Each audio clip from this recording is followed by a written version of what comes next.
v.I. Lenin. On the so-called market question. 5. To correct the diagram given above, we must begin by ascertaining the content of the concepts dealt with.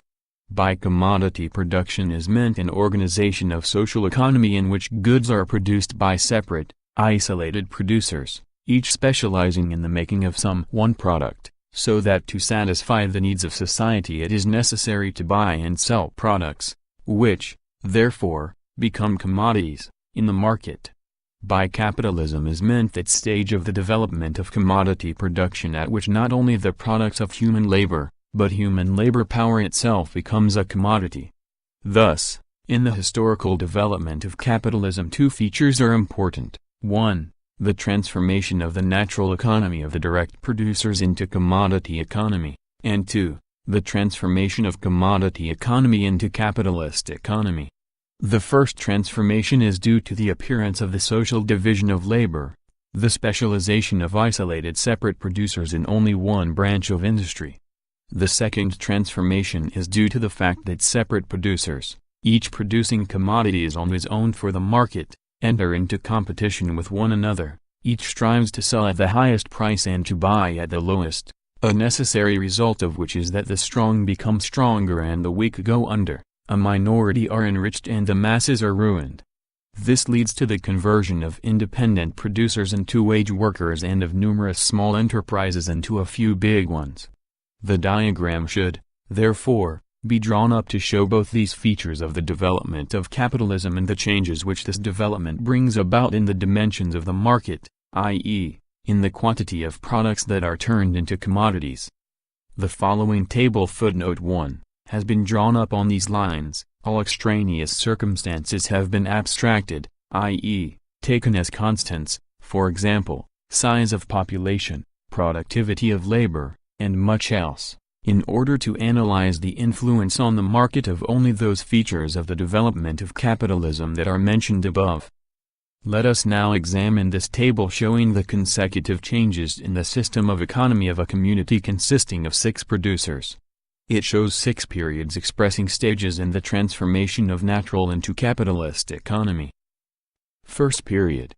We have 6 producers, each of whom expends his labor in all 3 branches of industry, in A, in B and in C. The product obtained, 9 from each producer, A plus B plus C equals 9, is spent by each producer on himself in his own household. Hence, we have natural economy in its pure form. No products whatever appear in the market. Second period.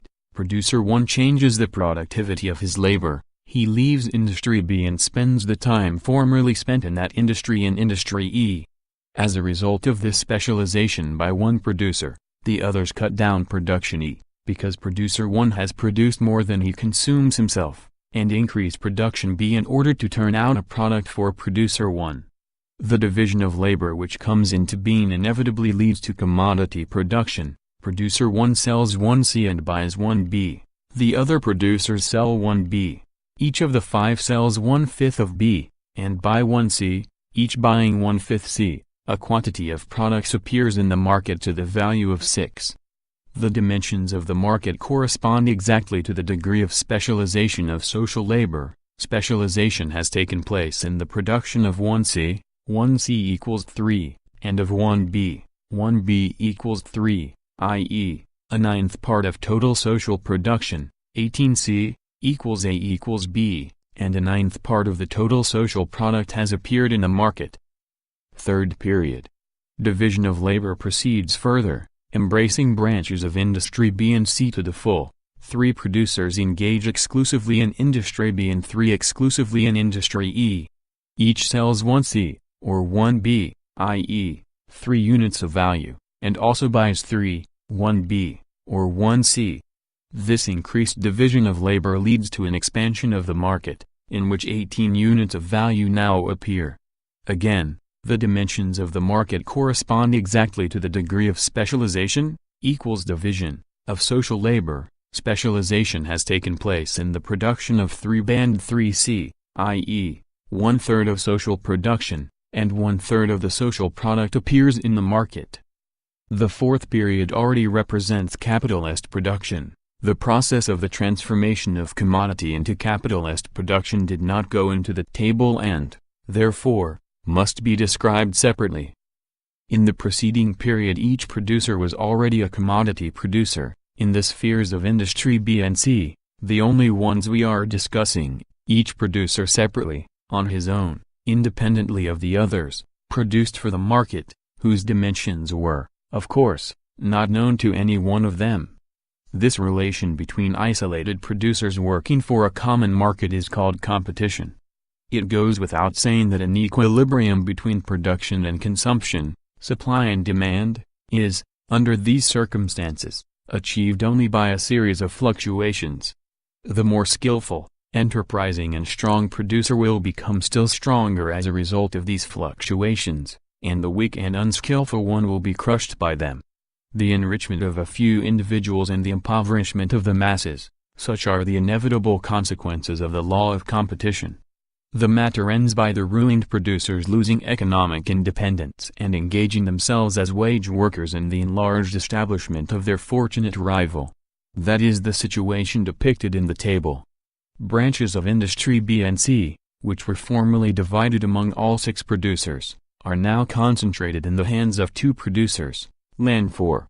The rest of the producers are their wage workers, who no longer receive the whole product of their labor, but the product with the surplus value deducted, the latter being appropriated by the employer. Let me remind you that, by assumption, surplus value equals 1/3 of the product, so that the producer of 2B equals 6, will receive from the employer 2/3, i.e., 4. As a result, we get an increase in division of labor, and a growth of the market, where 22 units now appear, notwithstanding the fact that the masses are impoverished. The producers who have become, partly. Explanation of the table. 1 to 2 to 6 are producers. A, B, C are branches of industry, for example, agriculture, manufacturing and extractive industries. A equals B equals C equals 3.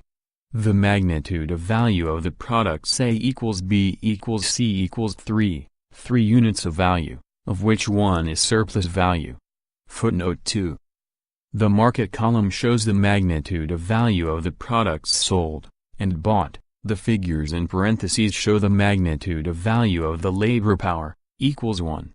Page, sold, and bought. The arrows proceeding from one producer to another show that the second, wage worker for the second. Simple reproduction is assumed. The capitalists consume the entire surplus value unproductively. Wage workers no longer receive the whole product of 9, but only of 7, they receive 3 from their independent activity, agricultural, industry A, and 4 from wage labor, from the production of 2B or 2C. These producers, now more wage workers than independent masters, have lost the opportunity of bringing any product of their labor to the market because ruin has deprived them of the means of production necessary for the making of products. They have had to resort to outside employments, i.e., to take their labor power to the market and with the money obtained from the sale of this new commodity to buy the product they need. The table shows that producers 2 and 3, 5 and 6 each sells labor power to the extent of 4 units of value and buys articles of consumption to the same amount. As regards the capitalist producers, 1 and 4, each of them produces products to the extent of 21. Of this, he himself consumes 10, 3, equals A plus 3, equals C or B plus 4, surplus value from 2C or 2B, and sells 11. But he buys commodities to the extent of 3, C or B plus 8, labor power. In this case, it must be observed, we do not get complete correspondence between the degree of specialization of social labor, the production of 5B and 5C, i.e., to the sum of 30, was specialized, and the dimensions of the market, 22, but this error in the table is due to our having taken simple reproduction, footnote 3, i.e., with no accumulation. That is why the surplus value taken from the workers, 4 units by each capitalist, is all consumed in kind. Since absence of accumulation is impossible in capitalist society, the appropriate correction will be made later. Fifth period. The differentiation of the commodity producers has spread to the agricultural industry. The wage workers could not continue their farming, for they worked mainly in the industrial establishments of others, and were ruined. They retained only miserable remnants of their farming, about a half, which, we assumed, was just enough to cover the needs of their families, exactly as the present cultivated land of the vast mass of our peasant agriculturists are merely miserable bits of independent farming. The concentration of industry in an insignificant number of big establishments has begun in an exactly similar way. Since the grain grown by the wage workers is now not enough to cover their needs, wages, which were kept low by their independent farming, increase and provide the workers with the money to buy grain, although in a smaller quantity than they consumed when they were their own masters. Now the worker produces 1 1/2 equals 1/2 A, and buys 1, getting in all 2 1/2 instead of the former 3, equals A. The capitalist masters, having added expanded farming to their industrial establishments, now each produced 2 A, equals 6, of which 2 goes to the workers in the form of wages and 1/3 A, surplus value, to themselves.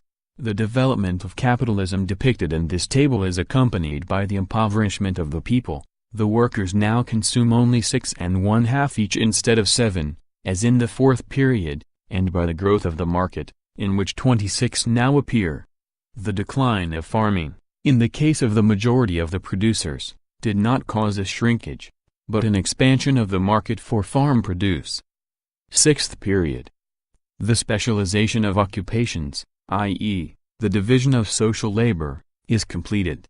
All branches of industry have separated, and have become the speciality of separate producers. The wage workers have completely lost their independent farms and subsist entirely on wage labor. We get the same result. The development of capitalism, independent farming on one's own account, has been fully eliminated. Impoverishment of the masses, although the workers' wages have risen, their consumption has diminished from 6A to 6. They each produce 9, 3A, 3B, 2, 3C, and give their masters 1/3 as surplus value, and a further growth of the market, in which there now appears 2/3 of the social product. 36. Notes. 1. See table on pages 96 to 97. 2. The part of value which replaces constant capital is taken as unchanging and is thereto ignored. Lenin. 3. This also applies to the fifth and sixth periods. End of chapter 5.